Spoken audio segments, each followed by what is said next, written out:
أستعيذ بالله من الشيطان الرجيم. بسم الله الرحمن الرحيم. உங்களுக்கு இந்த பயான்ல 2 கேள்வி கேட்கிறேன். அந்த 2 கேள்விகளையும் எழுதி கொள்ளுங்கள். நம்பர் 1, 16ல 112, 16ல 16ல 112. இந்த ஆயத்து யாருக்காக காத்து கொண்டிருக்கின்றது? இந்த ஆயத்து 16:112 யாருக்காக காத்து கொண்டிருக்கின்றது? அடுத்த கேள்வி, துஆ எதற்காக செய்ய வேண்டும்? துஆ எதற்காக செய்ய வேண்டும்? இப்போ போன தடவை விட்டதிலிருந்து இப்பொழுது ஆரம்பம் செய்வோம். நம்பர் என்னமா? 39வது சூரா ஜுமர் 68. 39ல 68 எடுத்துக்கொள்ளுங்கள். சூர் ஊதப்பட்டால் உடன் வானங்களில் உள்ளவர்களும் பூமியில் உள்ளவர்களும் அல்லாஹ் நாடியவர்களை தவிர மூர்ச்சித்து விடுவார்கள். அர்த்தம் புரியுதா? இந்த ஆயத்துக்கு அர்த்தம் புரியுதா? கியாமத்தினால் ஏற்பட போகின்றது. ஏற்படுவதற்கு முன்னர் சூர் பெரிய சப்தம் ஒன்று ஏற்படும். அந்த சப்தம் ஏற்பட்டவுடன் வானங்களில் உள்ளவர்களும் பூமியில் உள்ளவர்களும் அல்லாஹ் நாடியவர்களை தவிர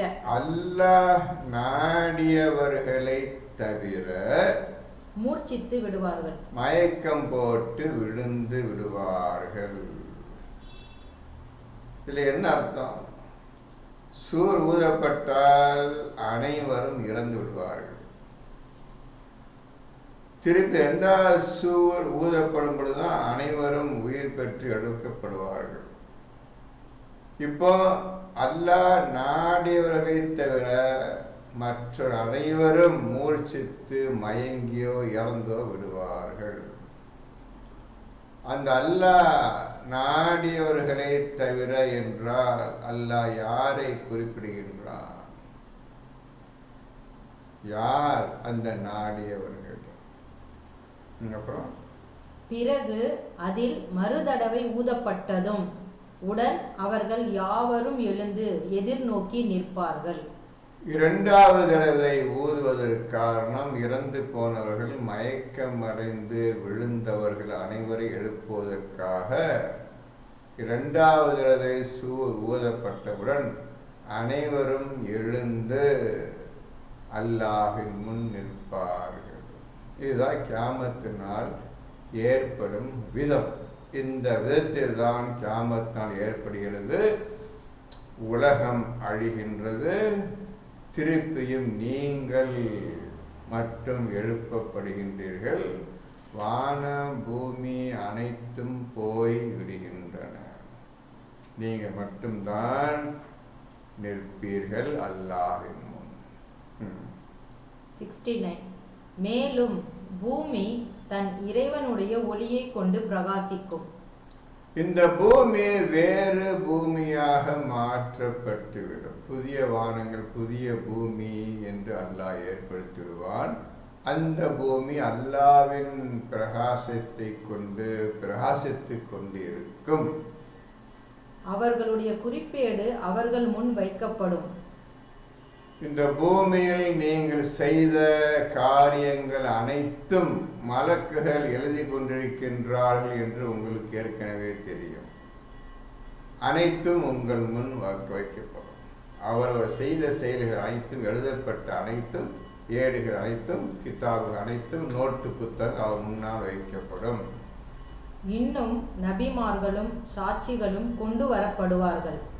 இன்னும் 10வதுக்கு அந்தந்த ஊருக்கு எந்த ஊர் நபிமார்களை அல்லாஹ் அனுப்பி வைத்தானோ அந்த நபிமார்களும் தூதர்களும் அந்தந்த மக்கள் முன்னால் கொண்டு வந்து நிறுத்தப்படுவார்கள் சாட்சியாக. அவர்களிடையே நியாயமாக தீர்ப்பளிக்கப்படும்.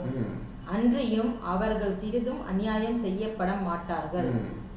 70 ஒவ்வொரு மனிதனும் தான் செய்ததற்குரிய கூலியை முழுமையாக பெறுவான். ஒவ்வொரு மனிதனும் தான் செய்ததற்குள்ள கூலியை முழுமையாக அடைவான். மேலும் அவன் அவர்கள் செய்தவற்றை நன்கு அறிந்தவன்.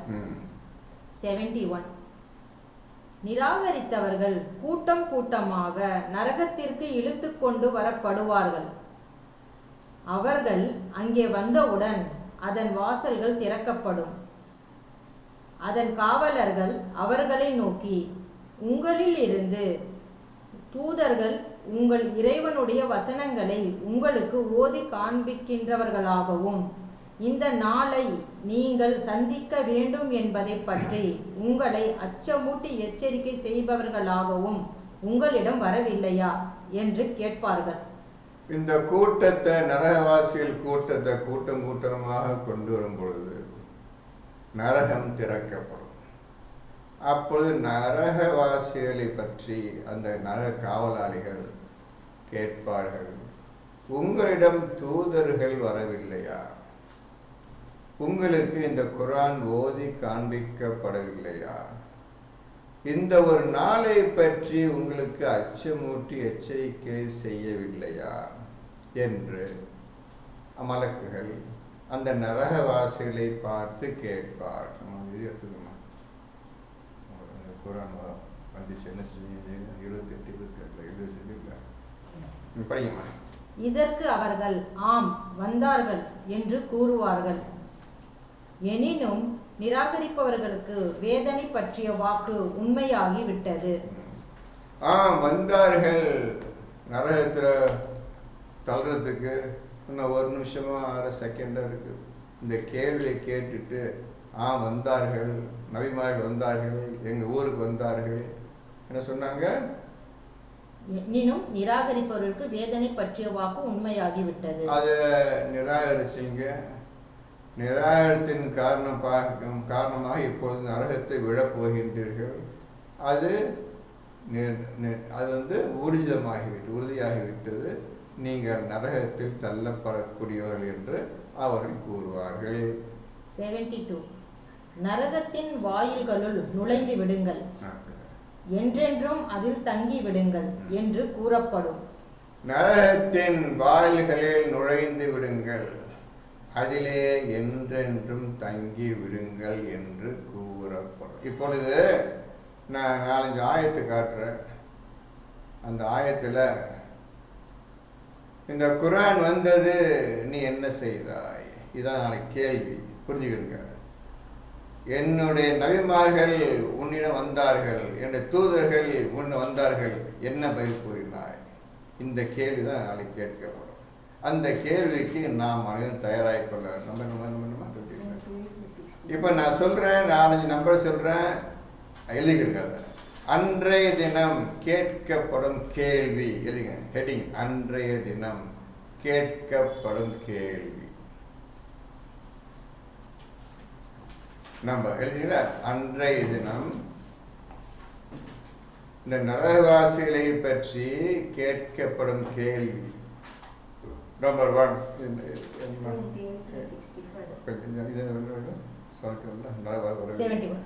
இப்போ 39ல 71 39ல 71 இந்த கேட்கிறாங்கல்ல, தூது வரவில்லையா, உங்களுக்கு ஓதி காண்பிக்கப்படவில்லையா, இந்த நாளை பற்றி எச்சரிக்கை செய்யவில்லையா என்று கேட்குறாங்கல்ல, இதுதான் கேட்க போகிறோம். அடுத்து நம்பர் 2 அடுத்து 28ல 65 இதில் எழுதிருங்க பக்கத்தில். 28ல 65 அடுத்த நம்பர். அந்த 28-65 படித்து காட்டுறேன், அதையும் பார்த்துக்கிறேங்க. படிக்கமா 28-65.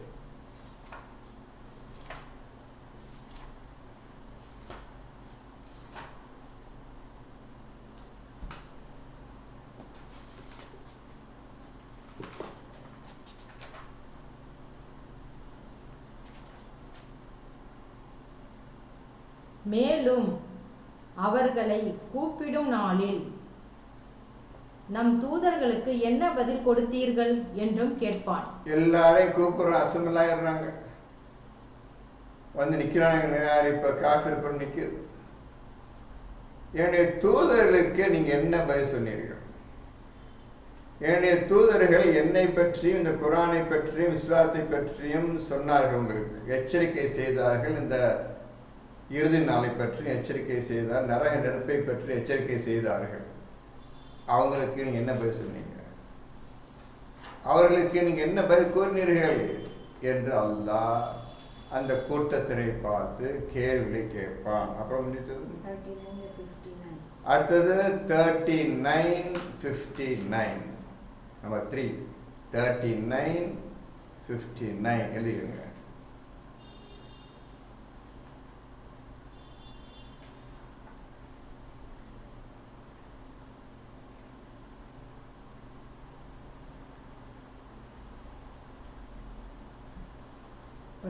படிக்குமா? 39:59.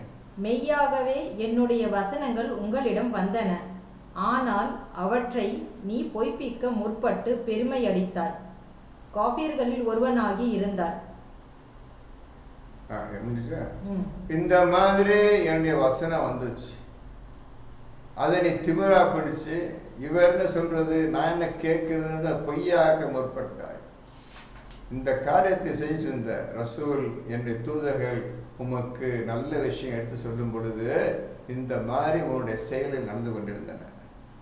இது 3வது. அடுத்தது 27 அடுத்தது நம்பர் 4 27:83-84 எழுதிருங்க. 27:83-84 படிங்க.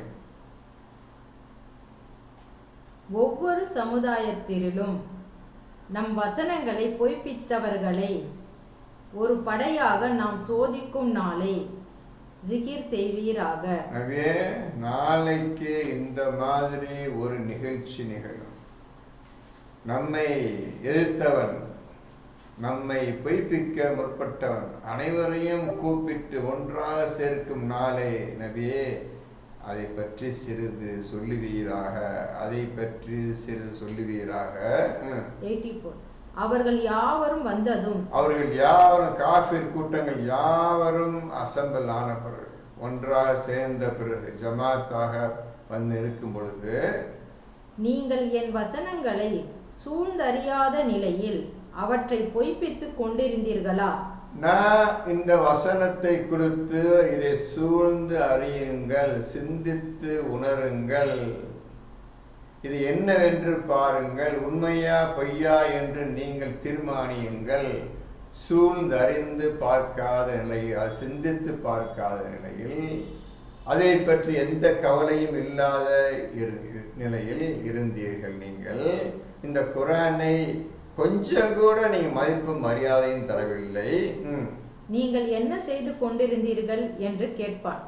சரி, இந்த குர்ஆனை ஓதலப்பா, இதை சிந்தித்து ஆழ்ந்து சிந்தித்து இது சூழ்ந்து அறிந்து கொண்டிருக்கின்ற விஷயங்களை பற்றி அறிந்து புரிந்து குர்ஆன் என்னவென்று நீங்க புரியவில்லை, அதுக்காக எந்த எடுப்பும் நீங்க எடுக்கவில்லை. சரி, செய்யல. இப்ப நீங்க என்ன செஞ்சுட்டு இருந்த இந்த ஊர்ல, இந்த துனியா வாழ்க்கையில, உலக வாழ்க்கையில அப்ப என்னதாப்பா செஞ்சுட்டு இருந்த, என்ன வேலை செஞ்சுட்டு இருந்த நீ? இதை விட்டுட்டு நான் கொடுத்த குர்ஆனை சூழ்ந்து அறியாத நிலையில், சிந்தித்து அறியாத நிலையில் வேறு என்ன காரியத்தை நீ செய்து கொண்டிருந்தாய் என்று அல்லாஹ் இந்த நிராகரிப்பவர்களை, இன்னும் சற்று நேரத்தில் நரகத்தில் தள்ளப்படுபவர்களை பார்த்து இந்த கேள்வியை கேட்பான். இதிலிருந்து நாம் புரிந்து கொள்ளக்கூடிய விஷயம் என்னவென்றால், இதை தவிர எந்த காரியத்தையும் இந்த பூமியில் செய்யக்கூடாது. இந்த பூமியில் மனிதர்கள் என்னவெல்லாம் செய்து கொண்டிருக்கின்றார்களோ, என்னவெல்லாம் ஆட்டம் பாட்டம் போய் கொண்டிருக்கின்றார்களோ, அதிலிருந்து முற்றிலும் இந்த உலகத்தை விட்டே நீ ஒதுங்கி இருக்க வேண்டும் இவர்கள் பற்றி இவர்களை நீ கண்ணால நோக்கம் பார்க்கவும் கூடாது, அவர் பக்கம் நீ முகத்தை திருப்பவும் கூடாது. முற்றிலும் இந்த குர்ஆன் உண்டு, நீ உண்டு, இப்படிதான் இந்த வாழ்க்கை நீ அமைத்திருக்க வேண்டும். இதை விட்டுட்டு மற்ற எல்லா வேலையும் செஞ்சுட்டு இருந்தப்பா நீ.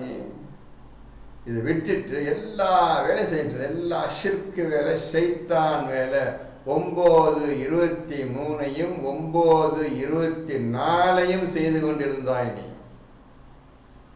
எதை நீ விட்டுவிட வேண்டும் என்று நான் உனக்கு உபதேசம் செய்தேனோ அதை செய்து கொண்டும், எதை சூழ்ந்து அறிந்து நீ ஓதிருக்க வேண்டும் என சொல்லியிருந்தேனோ அதை நீ விட்டு விலை கொண்டாய். இதான் நீ இந்த உலகத்தில் செய்த காரியம். என்ன செஞ்சிட்டு சொல்லு என்று கேட்க. இதான் கேள்வி கேட்பாங்க. உங்கள் கேள்வி அல்ல, இந்த கேள்வி தான் கேட்பான். அன்னைக்கு என் குர்ஆன் வந்தது, என்ன செய்தாய்? ஒரே கேள்வி, ஒரே கேள்வி, என்ன செய்வாய், என்ன செய்தாய் சொல்லு. அப்படி என்னப்பா இந்த பூமியை கிழிச்சிட்டு இருந்த நீ? இதை விட்டுட்டு என்ன செஞ்சுட்டு இருந்த? இதான் கேள்வி. அப்ப இதை தவிர நாம் வேறு எதையும் ஏற்று பார்க்கவும் கூடாது, அதன் பக்கம் கண்ணை திருப்பவும் கூடாது, முகத்தையும் திருப்பவும் கூடாது. முழுமையா இப்ராஹிம் காட்டிய அல்லாஹ்வின் பக்கமே தன் முகத்தை திருப்பிக் கொள்ள வேண்டும் இந்த பூமியில் நீங்கள் வாழும் பொழுது. புரிஞ்சதோ?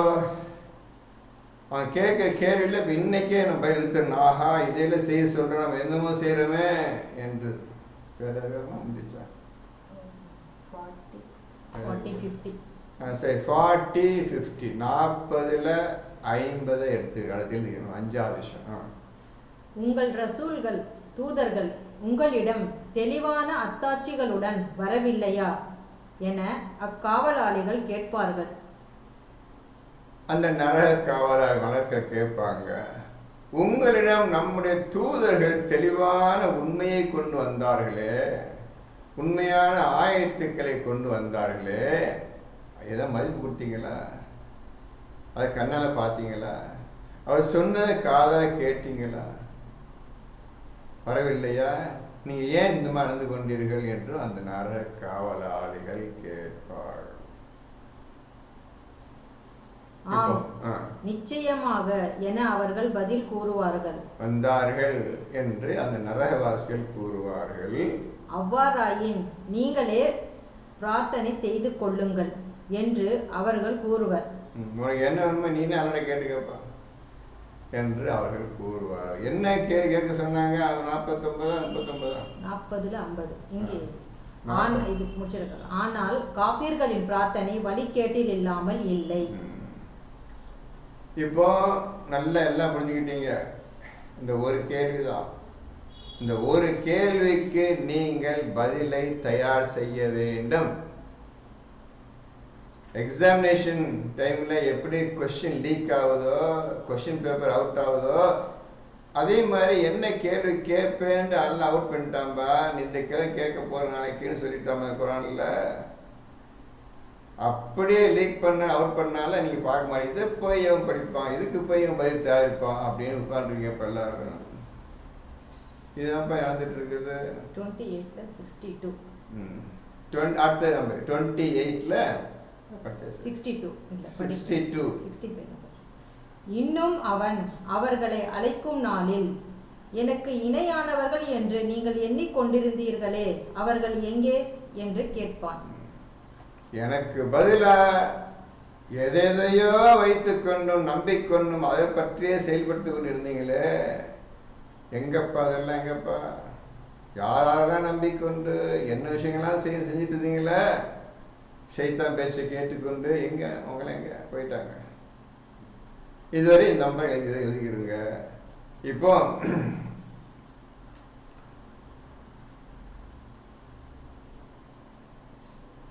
92வது சூரா எடுங்கப்பா. 92ல்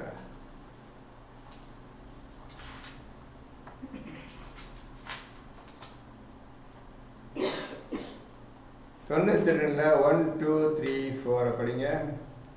92 92 எடுத்துக்கிறீங்களா? 92ல் நம்ம 1 2 3 4 படிக்கிறதா கேட்டுக்கோங்க.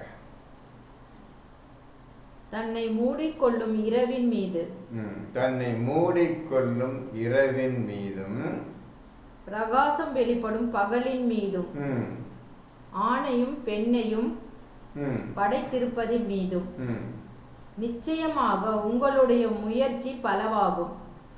ஆணையும் பெண்ணையும் இந்த பூமியில் அல்லாஹ் தோற்றுவித்தான், படைத்தான். அடுத்த வாக்கு என்ன சொல்றான்? நிச்சயமாக உங்களுடைய முயற்சி பலவாகும்.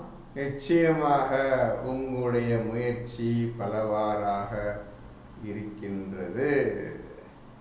அப்போ இந்த குர்ஆனை ஒன்றை தவிர்த்து விட்டு மற்ற எல்லா ஷைத்தான் காரியங்களையும் நீங்கள் செய்து கொண்டிருக்கின்றீர்கள். இப்பொழுது வல்லைலி இஸா யக்ஷா வன்னஹாரி இஸா தஜல்லா வமா خلق الذكر والأنثى إن سعيكم لشتى. நிச்சயமாக உங்களுடைய செயல்கள் வேஸ்ட், வீணான செயல்கள் பலவா செஞ்சுருக்கிறீங்க. 9:23 9:24 படி உங்களுடைய செயல் செய்து கொண்டிருக்கின்றீர்கள். ஆனால் அதை விட்டு 5:6:7 படி, அது 92 5:6:7 படி எவன் நடக்கின்றானோ அவனுக்குத்தான் எல்லா பாக்கியம் உண்டு என்று அல்லாஹ் கூறுகின்றான்.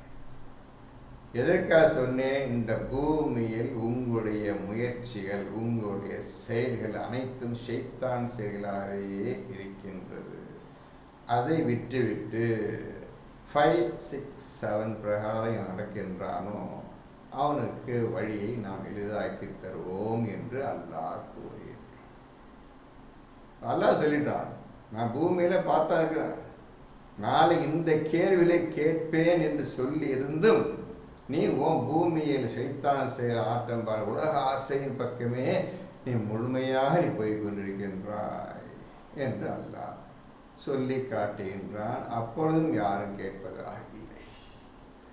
இப்ப குறிச்சிருக்கீங்களா? என்ன எதுக்கு வந்தேன்? ஒரே கேள்வி, நாளைக்கு அல்லாஹ் கேட்கும் ஒரே கேள்வி, அவ்வளவுதான். இதுக்கு நீங்கள் தயாராகிக் கொள்ளுங்கள், நானும் தயாராகிக் கொள்கின்றேன். வேறு வழியே கிடையாது. படிங்க, இது தேவை. 13:72 நரகத்தின் வாயில்களுள் நுழைந்து விடுங்கள், என்றென்றும் அதில் தங்கி விடுங்கள் என்று கூறப்படும். பெருமை அடித்துக் கொண்டிருந்தோருடைய தங்குமிடம் மிகவும் கெட்டது. அல்லாஹ்வையும் தூதரையும் இந்த குர்ஆனையும் ஒதுக்கி தள்ளிவிட்டு இன்னைக்கு பெருமை அடிச்சிட்டாங்க, இன்னைக்கு மோசடி செஞ்சிட்டாங்களே இந்த அநியாயக்காரர்கள் அனைவரும் நரகத்தில் தள்ளப்படுவார்கள். உங்களுடைய விரோதிகள், நீங்கள் இன்று குர்ஆனை ஓதிக்கொண்டிருப்பது பற்றி பிடிக்காத கூட்டத்தினர் அனைவரும் நரகத்தில் தள்ளப்படுவார்கள். எந்த சந்தேகம் கிடையாது. 73 எவர் தம் இறைவனுக்கு தக்வாவுடன் நடந்து கொண்டார்களோ அவர்கள் கூட்டம் கூட்டமாக சொர்க்கத்தின் பால் கொண்டு வரப்படுவார்கள். அங்கு அவர்கள் வந்ததும் அதன் வாசல்கள் திறக்கப்படும். அதன் காவலர்கள் அவர்களை நோக்கி, சலாமுன் அலைக்கும், இதில் பிரவேசியுங்கள், என்றென்றும் இதில் தங்கிவிடுங்கள் என்று அவர்களிடம் கூறப்படும். சொர்க்கவாசிகள் கூட்டம் கூட்டமாக சொர்க்கத்தில் நுழைவார்கள். அவர்களுக்காக சொர்க்க வாசல் திறக்கப்படும். அப்பொழுது அங்குள்ள மலக்குகள் உங்களுக்கு சலாமுன் அலை. யார் யாருக்கு சலாம் கூறுகிறார்கள் என்பதை ஒழுங்காக கவனித்துக் கொள்ளுங்கள். உங்களுக்கு நீங்கள் சொர்க்கத்தில் நுழையும் பொழுது என்ட்ரன்ஸ்ல, வாசல்ல மலக்குகள் வாங்க, சலாம் அலை வாங்க. அப்பொழுதுதான் அந்த மக்கள் சலாமுன் என்ற வார்த்தைக்கு உண்மையான ஞான விளக்கத்தையும் பொருளையும் அறிந்து கொள்வார்கள். அந்த வார்த்தையின் விளக்கம் எப்பேற்பட்ட வார்த்தை என்பது அன்றுதான் அவர்களுக்கு தெரியும். சலாமுன் என்ற வார்த்தை அழகான வார்த்தை, மேன்மையான வார்த்தை, அல்லாஹ்விடமிருந்தும் மலக்களிலிருந்தும் உங்களுக்கு சொல்லப்படுகின்ற வார்த்தை. அந்த வார்த்தை இன்று சீரழிந்து கெட்டலைந்து வீதிக்கு சலாம் அலைக்கும் போயிட்டு இருக்கு. அதையும் நல்லா பார்த்து கொண்டுதான் இருக்கிறேன். இந்த கண்ணியமான வார்த்தை யாருக்கு உண்டாகும் என்பதை இப்ப கண்ணால பார்த்துட்டீங்க. கண்ணால பார்த்து யார் சொல்லுவாங்கன்னு பார்த்துங்க. இந்த பாக்கியம் பெற்ற இந்த சலாம் எப்படி ஒரு மனிதனுக்கு உருவாகின்றது என்பதை அல்லாஹ் தெளிவாக இந்த குர்ஆனில் சொல்லி இருக்கின்றான். இதையாவது மனசு வச்சுக்கிறீங்களா? இந்த குர்ஆனில் அல்லாஹ் ஒரு மனிதனுக்கு எப்படி சலாம் உருவாகிறது, எப்பொழுது அது முழுமைப்படுகிறது அந்த மனிதனுக்கு என்பதை இந்த குர்ஆனில் தெளிவாக அல்லாஹ் சொல்லியிருக்கின்றான். அதை படிச்சுக்கிறீங்களா? பார்த்துக்கிறங்க. ஒழுங்கா போட்டிருக்கு, தெளிவா போட்டிருக்கு எப்படி சலாம் உருவாகின்றது. இத்தனை படிச்சுக்கிறீங்க. அதை பற்றி நீங்கள் யோசிக்கவே இல்லை. என்னமா சொல்கிறான்னு போய் பார்த்து மேலே போயிட்டு இருக்குது. அதை படிங்க, அந்த ஆயத்தை கண்டுபிடிங்க. அது எப்போ நிறைவேறுதுன்னு பாருங்கள். என்னைக்கு சொர்க்க ரோகத்தை நுழைகின்றீர்களோ அன்று அது பூர்ணமாக்கப்படும். அப்போ நீங்கள் எவ்வளோ தூரம் ஈமான் கொண்டவர்களாக, பயபக்தி உடையவர்களாக, தக்குவா உடையவர்களாக ஆக வேண்டும் என்பதை புரிந்து கொள்ளுங்கள். இவன்தானா உண்மையான இறைவன் என்பதை நீங்கள் அறியாமல் குர்ஆனை மேற்கொண்டு ஓத முடியாது. காரணம், அவன்தான் உங்களுக்கு குர்ஆனை தெளிவாக கற்றுத்தருவான். அப்ப இவன்தான், இந்த அல்லாஹ் தான் உங்களுடைய ரப்பு என்பதை முதலில் அறிந்து கொள்வதற்கு முழு முயற்சியில் ஈடுபடுங்கள். இதை தெரியாம ஓதிட்டு இருக்கிறீங்க. நீங்க இவன் தான் இறைவன் நீங்க நிரூபிக்கும்னே எப்பொழுது சொல்ல முடியாது, செய்ய முடியாது. அப்ப என்ன ஓதிட்டு இருக்கிறீங்க? நீங்க இறைவன்ட்டு தானப்பா கேட்க. ஒவ்வொரு வார்த்தை நான் தான் கற்றுத்தருவேன், ஓத கற்றுத்தருவேன், விளக்கத்தை கற்றுத்தருவேன், வழியை அறிவிப்பேன், எல்லாம் நான் தான் குர்ஆன் போல சொல்றானு. அந்த இறைவனை நீங்கள் தெரியாமல் புரியாமல் அதை ஒதுக்கி தள்ளிவிட்டு என்ன ஓதிக்கொண்டிருக்கின்றீர்கள்? எதற்காக ஓதிக்கொண்டிருக்கின்றீர்கள்? உங்களுக்கு யார் டீச் பண்ணுவாங்க? யார் சொல்லி தருவாங்க? எப்போ நீங்க இறைவனை கண்டுபிடிச்சு நண்பனை ஆக்கிக்கிட்டு அதுக்கப்புறம் கத்துக்க போறீங்க? புரிஞ்சதா? சொல்றது புரியுதா புரியலையா? நல்லா புரிஞ்சுக்கோங்க. இவன் தான் ரப்பு என்பதை முதல் வாக்கியத்தில் அல்லாஹ் சொல்லிவிட்டான். அதை நீங்க முழுமைப்படுத்தாமல், அதை என்னவென்று புரியாமல் ஓடிட்டே உட்கார்ந்து அல்ஹம்துலில்லாஹி ரப்பில் ஆலமீன். அதை புரியாம நீங்க என்ன ஓதுறீங்க?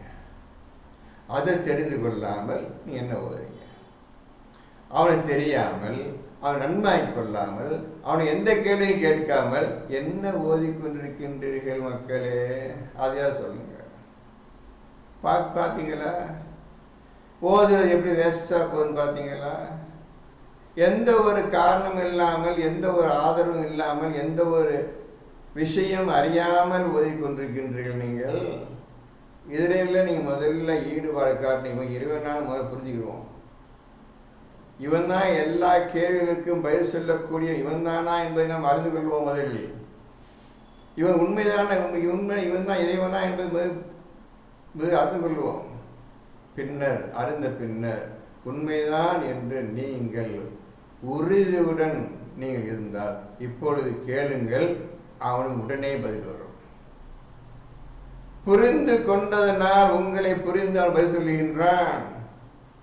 மற்றபடி கேட்க எந்த பதில் வந்துடாது. அவன் புரிஞ்சுக்கிட்ட முதல்ல அதை வெயிட் பண்ணிட்டே இருக்கிறான். என்னை புரிஞ்சுக்கிட்டியா, நான் சொல்லித்தர்றேன். நீ என்னை பற்றி யோசிக்கவில்லை. நீ என்னை புரிஞ்சுக்கிறதுக்கு எந்த ஏற்பாடு எந்த முயற்சி பண்ணலையே. உலக வாழ்க்கையில் முழு முயற்சி போய் ஆணும் பெண்ணும் உலக வாழ்க்கையிலேயே போயிட்டு இருக்குது இன்னைக்கு. அப்படி இருக்கும் பொழுது எப்படி குர்ஆன் விஷயம் உனக்கு புரியும்? எந்த வகையில் புரியும் உனக்கு? புரியவே புரியாது. படிங்க. 74. அதற்கு சொர்க்கவாசிகள், அல்ஹம்துலில்லாஹ், அவன் தன் வாக்குறுதியை எங்களுக்கு உண்மையாக்கி வைத்து சொர்க்கத்தில் நாம் விரும்பும் இடமெல்லாம் சென்றிருக்க பூமியை எங்களுக்கு உரிமையாக்கி வைத்தான் என்று கூறுவார்கள். எனவே நன்மை செய்தோரின் கூலி நன்மையாகவே இருக்கிறது. இப்போ சொர்க்கத்தில் நுழைஞ்சவங்க இப்போ அல்ஹம்துலில்லாஹ், முழுமையான பூர்ணமாக இறைவன் யார் முழுமைப்படுத்துகிறார்கள் தான். பூமியில் வாழும் வரை அல்லாஹ் தான் உண்மையான இறைவன் என்பதை தெளிவாக தெரிந்ததனால் அல்லாஹ் அவர்கள் கற்றுக் கொடுத்து நல்ல வழியில் செலுத்தினான். இன்னும் கொஞ்சம் பாக்கி இருக்குது. 90% அல்லாஹ் யாரும் தெரிஞ்சிருச்சு. அன்னைக்கு சொர்க்கத்தை நுழையும் பொழுது அல்ஹம்துலில்லாஹ், பூர்ணமாக நான் அறிந்து கொண்டேன், உண்மையான இறைவனை அறிந்து கொண்டேன். இறைவன் என்றால் என் அல்லாஹ் என்றால் என்பதை பூர்ணமாக தெரிந்து கொண்டேன். இந்த குர்ஆன் முழுவதும் சொல்லப்பட்ட அனைத்து விஷயங்களும் நிறைந்ததுதான்ப்பா அல்லாஹ். எந்த விஷயத்துக்கு அர்த்தம் கிடையாதுப்பா. எந்த விஷயத்தையும் நீ ஆராய்ச்சி பார்த்து என்ன பார்த்தா உணர்த்து சொல்ல முடியாதுப்பா. முற்றிலும் உணரக்கூடிய விஷயம்பா. இந்த உணரக்கூடிய விஷயத்துக்கு உருவம் கிடையாதுப்பா. அதை கொடுத்தவன் இறைவனுக்கு உருவம் கிடையாதுப்பா. என்னென்னலாம் உன்னை செய்ய சொல்லுகின்றானோ அனைத்துக்கும் உருவம் கிடையாதுப்பா. நீ பதில் சொல்ல முடியாதுப்பா. அனைத்தும் இறைந்தவன் தான் அல்லாஹ் என்ற வார்த்தை. சுஜூத் அல்லாஹ் என்ற வார்த்தையில் அடங்கியிருக்கின்றது. ருக்கு அல்லாஹ் என்ற வார்த்தை அடங்கியிருக்கிறது. ஜிக்ர் அல்லாஹ் என்ற வார்த்தை அடங்கியிருக்கின்றது. ஞானம் ஹக்கீம் அல்லாஹ் என்ற வார்த்தை அடங்கியிருக்கிறது. இய்யாக நஅபுது அல்லாஹ் என்ற வார்த்தை அடங்கியிருக்கிறது. தஸ்பீஹ் அல்லாஹ் என்ற வார்த்தையில் அடங்கியிருக்கின்றது. ஒட்டுமொத்தமா பதிலே சொல்ல முடியாத, உருவமற்ற, விளக்கமே எதுவும் செய்ய முடியாத, உள்ளத்தால் உணரக்கூடிய விஷயங்கள் அனைத்தும் சேர்ந்ததுதான், ஒட்டுமொத்தமாக சேர்ந்ததுதான் இந்த குர்ஆனே. ஒட்டுமொத்தமாக அல்லாஹ் என்ற ஒரே வார்த்தையில் அடங்கிவிட்டது. இதற்கு தான் அல்லாஹ்வுக்கு பேர் கிடையாது, அல்லாஹ்வுக்கு உருவம் கிடையாது, அல்லாஹ்வுக்கு எந்த விதமான இதுவும் கிடையாது, எந்த விதமான சான்று கிடையாது, உதாரணம் கிடையாது. அல்லாஹ்வுக்கு எதுவுமே சொல்ல முடியாது, எதுவுமே சொல்ல முடியாது. அப்பேற்பட்ட இறைவனை கண்டுபிடிப்பதற்காக தான் இவ்வளவு விஷயங்களை குர்ஆன் அல்லாஹ் அவங்களுக்கு தந்திருக்கின்றான். அதில் மேன்மையான விஷயம், முக்கியமான விஷயம் ஃபுர்கான். இதற்கும் பதிலும் கிடையாது, அர்த்தம் கிடையாது, புத்தகம் கிடையாது. இந்த மாதிரி குர்ஆன் இவ்வளோதான் சொல்லவே முடியும். ஒருத்தன் அதுக்கு மேலே பேச முடியாது. அவன் உணர வேண்டிய விஷயம். படி. 75. இன்னும் மலக்குகள் தங்கள் இறைவனை புகழ்ந்து தஸ்பீ செய்த வண்ணம் அர்ஷை சூழ்ந்து நிற்பதை நீர் காண்பீர். அப்படியே மலக்குகள் அர்ஷின்னா என்னன்னு அன்னைக்கு தான் நீங்கள் பார்க்க போறீங்க. அர்ஷின்னா நம்ம உலகம் நினச்சிட்டு இருக்காதீங்க. உங்களுக்கு தெரியறதுக்கா பேருக்கா உலகம் போய் போட்டிருக்குது. அர்ஷை சூழ்ந்த வண்ணம் இறைவனை தஸ்பீ செய்து கொண்டு இருப்பார்கள். என்ன அர்த்தம் இருக்கு? இதே படிச்சிருக்கிறீங்க, திருப்பிங்க. மலக்குகள் இன்னும் மலக்குகள் தங்கள் இறைவனை புகழ்ந்து தஸ்பீ செய்த வண்ணம் அர்ஷை சூழ்ந்து நிற்பதை நீர் காண்பீர். அவனை புகழை கொண்டுதான் நீங்கள் தஸ்பீ செய்ய வேண்டும். தஸ்பீ என்னவென்று நமக்கு தெரியாது. அது எப்படி செய்ய வேண்டும் என்றும் தெரியாது. அந்த தஸ்பீ செய்வதற்கு அவனை புகழ் தேவை. அவனை புகழை வைத்து தான் நீங்கள் தஸ்பீ செய்ய வேண்டும். நம்ம என்ன புரிஞ்சுக்கிட்டோம்? என்ன புரிஞ்சுக்கிட்டோம்? ஒண்ணுங்க. அப்புறம் அப்பொழுது அவர்களுக்கிடையே சத்தியத்தை கொண்டு தீர்ப்பளிக்கப்படும். இந்த சத்தியம், இந்த குர்ஆன்ல என்ன சொல்லப்பட்டிருக்கின்றதோ அல்லாஹ்வுடைய வாக்கு, இந்த வாக்கின் பிரகாரமே உங்களுக்கு தீர்ப்பு அளிக்கப்படும். இந்த பூமியில் இந்த குர்ஆன் சொல்லிட்டு அல்லாஹ் இவர்களுக்கு இந்த கூலி, இவர்களுக்கு இந்த கூலி என்று தீர்ப்பாகிவிட்டது. இதன்படி சொல்லியபடியே, குர்ஆனில் நான் சொல்லியபடியே அன்றைய தினம் சத்தியத்தை கொண்டே தீர்ப்பு அளிக்கப்படும். அகிலங்களுக்கெல்லாம் இறைவனாகிய அல்லாஹ்வுக்கே புகழ் அனைத்தும் என்று கூறப்படும். அன்றைய தினம் அல்ஹம்துலில்லாஹி ரப்பில் ஆலமீன் என்று பறைசாற்றப்படும். எப்படி ஆரம்பிச்சதோ குர்ஆன், எந்த முதல் வரியை ஆரம்பிச்சதோ அந்த வரி அன்றைய தினம் பூர்ணமாக்கப்படும். முடிச்சா? என்ன சொல்ல போறீங்கப்பா? என்ன சொல்ல போறீங்க? என்ன விஷயத்தை புரிஞ்சுக்கிட்டீங்க? என்ன சொல்ல போறீங்க? ஒரு விஷயம் யாருக்காவது என்னைக்காவது நீங்கள் கேள்விப்பட்டிருக்கீங்க, யாராவது சொல்லி கேள்விப்பட்டிருக்கீங்களா? நீங்களாவது படித்து என்ன மாதிரி உண்மையை, 4-5 உண்மையை எடுத்து இந்த மாதிரி அர்த்தம் கிடைக்குது என்று நீங்களா என்னைக்காவது கண்டுபிடிச்சிங்களா? ஆகவே ஒன்று மட்டும் சொல்லி கேட்டுக்கிறங்க, நீங்கள் நாம் எல்லாம் எடுத்துக்கிட்டோம். ஆனால் ஒன்று, நம்மை சோதிக்காமல் அல்லாஹ் இந்த குர்ஆனை நமக்கு கற்று தர மாட்டான். அந்த சோதனைக்கு தயாரிங்க, எந்த நிமிஷத்திலும் நிகழலாம். சோதனை கடுமையான சோதனை. நான் ஈமான் கொண்டுட்டேன், இந்த குர்ஆன் எடுத்துக்கிட்டேன், ஓத போகிறேன், நான் இஸ்லாத் வந்துட்டேன் ஒரு காலி மாதம் வச்சுடாதீங்க. அப்படியா சொல்கிறோமா? அப்படியா சொல்கிறீங்க? இதோ 29:2 படிங்க, 29:2 படிங்க. நான் ஈமான் கொண்டுட்டேன், இன்னும் நான் குர்ஆன் ஓத போயிட்டு எனக்கு எந்த தீங்கு வராது, என் துன்பம் வராது, என் சந்தோஷம் சாப்பிட்டுக்கிட்டு தாங்க இருப்பேன். அப்படியே மனசு போயிட்டு இருக்குது. மறந்துடுங்க. அதை இன்னமே தான் வரப்போகுது. உங்களுக்கு என்ன சோதனை? கடுமையான சோதனை தான் வரப்போகுது. அதுக்கு இப்போ தயாராகிக்கிறங்க. அது தயாராகிறதுக்கு தான் நீ ஹிஜ்ரத் பண்ணாதான் அந்த சோதனை எதிர்க்க முடியும். நீ ஹிஜ்ரத் செய்யாம எந்த சோதனையும் நீ எதிர்க்க முடியாதுப்பா. எந்த சோதனையும் நீ தப்பிக்க முடியாது, செய்ய முடியாது. இந்த சோதனை தோற்று போயிடுவாய். இதற்காக தான் ஹிஜ்ரத் மிக மிக அவசியமானது. ஒவ்வொரு ஆணும் பெண்ணுக்கும் யாரெல்லாம் ஈமானை எடுத்துக்கொண்டார்களோ, இந்த குர்ஆனை எடுத்துக்கொண்டார், இதன் நடப்பே முடிவு செய்து கொண்டார்களோ, வா உண்மை எடுத்துக்கிட்டியாப்பா, நீ வா இந்த சோதனை பிடி, இந்த ஜெயிச்சு காட்டு.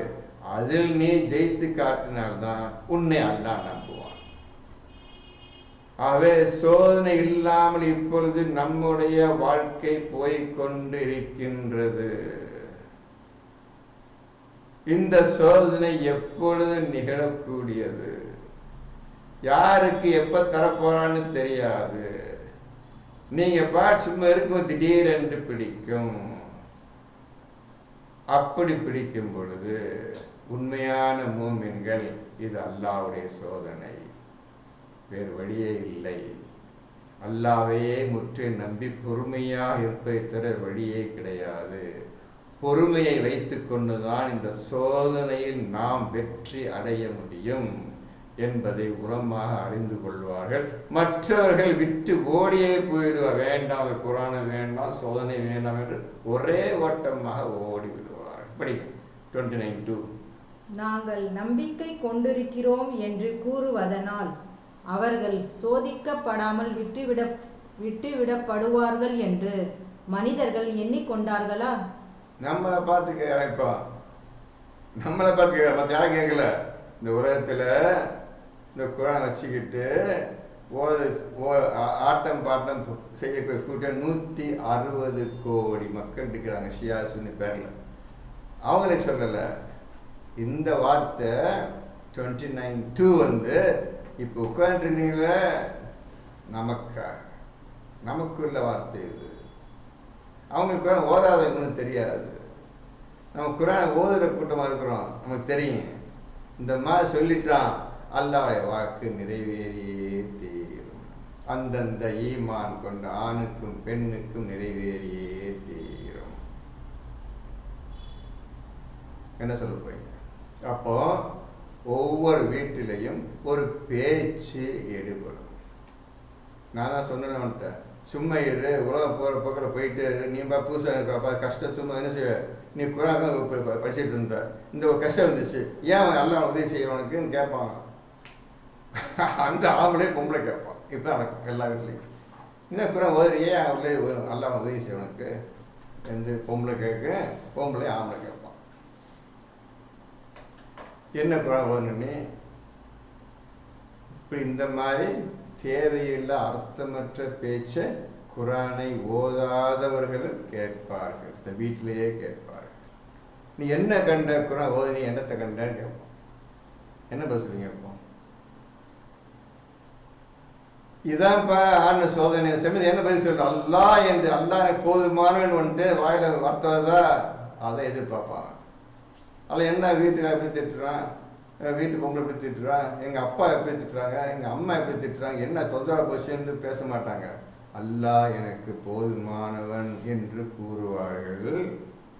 மேற்கொண்டு அவன் அந்த வீட்டில் உள்ளவர்கள் யார் ஆணோ பெண்ணோ ஈமான் கொண்டவர்களுக்கு துன்பமோ தேவையில்லாத பேச்சோ பேசினால், பேசிக்கொண்டே இருந்தால், இப்பொழுதுதான் நீங்கள் ஹிஜ்ரத்து செய்வதற்கு லாயக்கான ஆள். இப்போதான் ஹிஜ்ரத்து ஆரம்பமாகின்றது. புரிஞ்சுக்கிறங்க, ஹிஜ்ரத் எப்போ ஆரம்பம் புரிஞ்சுக்கிறங்க. விஷயம் வெளிப்பட்டு ஆண்டவனுடைய சோதனை ஏற்பட்டு இதன் மூலமாக நீ கஷ்டப்படுற ஊரெல்லாம் உலகமெல்லாம் உங்கள் வீட்டில் உள்ள குடும்பத்தெல்லாம் திட்ட ஏன் இந்த குலம் ஓதிட்டு நம்ம கஷ்டப்படுற, என்ன காரணத்தை கஷ்டப்படுற என்றெல்லாம் கேள்வி மேலே கேட்டு உங்களை அச்சரித்து உங்களை பாழாப்படுத்தி உங்கள் நிம்மதியற்ற வாழ்க்கையில் கொண்டு சேர்க்கின்றார்களே, இனி இந்த வீட்டில் இருப்பது சரியில்லை என்று வீட்டை விட்டு யார் ஹிஜ்ரத் வெளியேறுகின்றார்களோ அப்பொழுது அந்த மனிதனுக்கு ஹிஜ்ரத் விஷயம் ஆரம்பம் ஆகின்றது. இதில் இந்த ஹிஜ்ரத்தில் தான் நாம் வெற்றி அடைய வேண்டும். இந்த ஹிஜ்ரத்தில் தான் நாம் வெற்றி அடைய வேண்டும். இதை வெற்றி அடைந்தால் அல்லாஹ் உங்களை நம்புவான், உங்களை நம்புவான். ஆகவே என்ன படிச்சீங்க? நான் ஈமான் கொண்டு விட்டோம் என்று கூறுவதனால் சோதிக்கப்படாமல் விட்டுவிடப்படுவார்கள் என்று மனிதர்கள் எண்ணிக்கொண்டார்களா? அடுத்தது, நிச்சயமாக அவர்களுக்கு முன்னிருந்தார்களே அவர்களையும் நாம் சோதித்திருக்கின்றோம். ஆகவே உண்மை உரைப்பவர்களை நிச்சயமாக அல்லாஹ் அறிவான், இன்னும் பொய்யர்களையும் அவன் நிச்சயமாக அறிவான். ஹிஜ்ரத் செய்பவர்கள் தான் உண்மையாளர்கள், ஹிஜ்ரத் செய்யாத பொய்யர்கள். அப்படி உண்மையாளர்கள் யார் என்பதை அல்லாஹ் அறின்னு சொல்றான. எவன் அல்லாஹ்வின் பேச்சை ஹிஜ்ரத் செய்கிறாங்களோ இவர்கள் தான் உண்மையாளர்கள். அப்போ அல்லாஹ் தெரிஞ்சு போச்சு எவன் பொய்யன், எவன் பொய் சொல்கிறான், எவன் உண்மையை சொல்கிறான் என்று அன்றைய தினம் அல்லாஹ் அறிந்து. நீங்கள் செய்யும் செயலை பார்த்து அல்லாஹ் செய்யும். சரிம்மா, இப்போ இதுவரை நிறுத்திக் கொள்கின்றேன். நிறைய பெரிய விஷயங்கள் உங்களுக்கு சொல்லியிருக்கிறேன், நீங்கள் சிந்திக்கக்கூடிய விஷயம் சொல்லியிருக்கிறேன். இப்போ யூடியூப்பில் போட்டுடுறேன், போட்டு விஷயத்தை குறிச்சிக்கிறங்க, குறிச்சிக்கிட்டு வேகமாக செயலில் ஈடுபடுங்க. கொஞ்சம் நேரம் வாழ போகிறோம். எந்த சீக்கிரம் கியாமத்தாலே ரொம்ப சீக்கிரம் வந்து சொல்லிட்டானவன். நம்ம உயிர் எந்த காலத்துக்கு போக சொல்ல முடியாது.